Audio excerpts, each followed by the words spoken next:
زمانو تر زمانې په تور ککړ زمانو تر زمانې په تور ککړ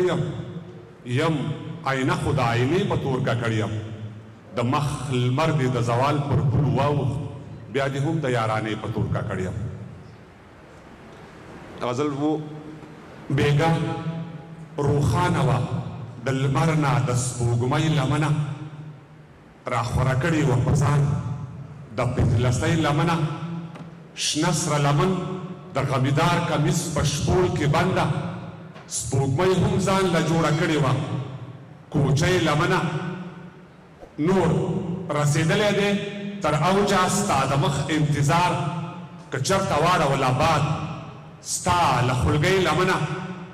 و بې حیا پیغلې د آینه کې ځان ته وګورې لږ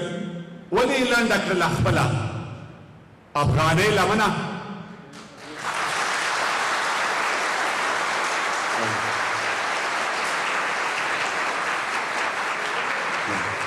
بې حیا پیغلې د آینه کې ځان ته وګورې لږ ولې یې لنډه کړله خپله افغانۍ لمنه زما کوچۍ زما ابۍ شرره زما کوچۍ زما ابۍ ما ته نارې کړې ویلې هلکۍ زر شه اړوه زر د کېږدۍ لمنه درمله د لمونځ نه وروستو د جومات ملا دعا کې وویل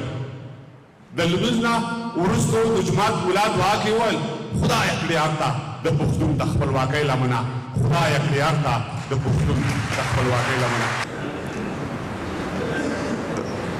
درمل صاحب پاچا توبه وویسته پاچا توبه وویسته اوس مخ په قبله ولاړ دی لاسونه پورته کړل غوږو ته په لمانځه ولاړ دی پاچا خپېمانه دی توبو پسې توبې ګرځوي پاچا پښتون شو اوس په لاسو کې تسبیح ګرځوي پاچا خپېمانه دی توبو پسې توبې ګرځوي پاچا پښتون شو اوس په لاسو کې تسبیح ګرځوي پاچا په ډېره هوښیارۍ اوس خپل پردی وباسي شاید له ارګ نه شتمني او سر ژوندی وباسي په افغان ضد او پښتون ضدو د کابل وخوړو پاچا به خو دې نه زموږ حق دې پر بل وخوړو کوم تصادف و معما نه وه د پرون په خلاف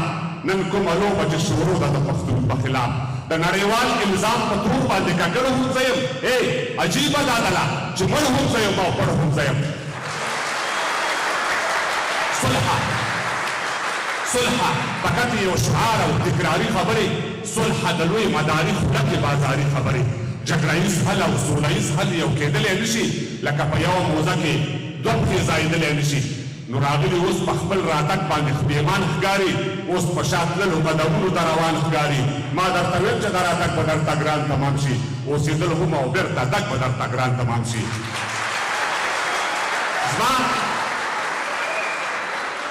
زما وړاندوینه درته تش هغه دغه ښکارېده دا درته تشه د شاعر مبارکه ښکارېده هر یرغلګر دلته تیارو خوړلی لمر خوړلی له حنیبیت نه پرته هر یو نظام سر خوړلی تر څو چې دا ځمکه اسمان دا مطلق بولو تر څو چې دا ځمکه اسمان دا مطلق بولو چاته سوال نه کوو دا خپل مسلم حق بولو شتون د دې دواړو حاکمیت په خامخا وي پکې اسلامیت او افغانیت په خامخا وي پکې د تمدن او عثماني خلافت شروع مزه په دې حال نه وم یو وخته مې پرولو مزه نو ما بېټانې او صحبانې او ما غرغښت لرلو تر کلکتې او تر سیستانه مې خوځښت لرلو ما د ایوب او د اکبر د توی خرپ لرلو ما شاه حسین او شاه زمان او شاه اشرف لرلو له یما خان تر داود خان من سلطنت کړی دی زرګونه کاله من په دې خاوره حکومت کړی دی من تر ملتانو له یما خان تر داود خان من سلطنت کړی دی زرګونه کاله من په دې خاوره حکومت کړی دی من تر ملتانو پانیپت امپراتوري کړې ده من تر تاشقند بخارا پورې باداري کړې ده موږ څه کردان له عراق نه یو چې نیم بشو بس نه مهاجر د سومالیا یو چې تقسیم بشو بس کابل ناری وهي بیا سید جمال الدین غواړي شیر علي خان سید اکبر خان او سبستګین غواړي بس ته ماړه به وایي په وینو او په پیسو باندې بس ته ماړه به وایي په وینو او په پیسو باندې و شراب ناڅا او په هلکانو جنکو باندې دا له خیرو سترې ګریوان نه حیا نه درځي نور تاسو او خدای د افغانستان نه حیا نه درځي نور دا له خیرو سترې ګریوان نه حیا نه درځي نور تاسو او خدای د افغانستان نه حیا نه درځي نور نو هغه صافي مومن شینواري او خوږیاڼي مړه شوي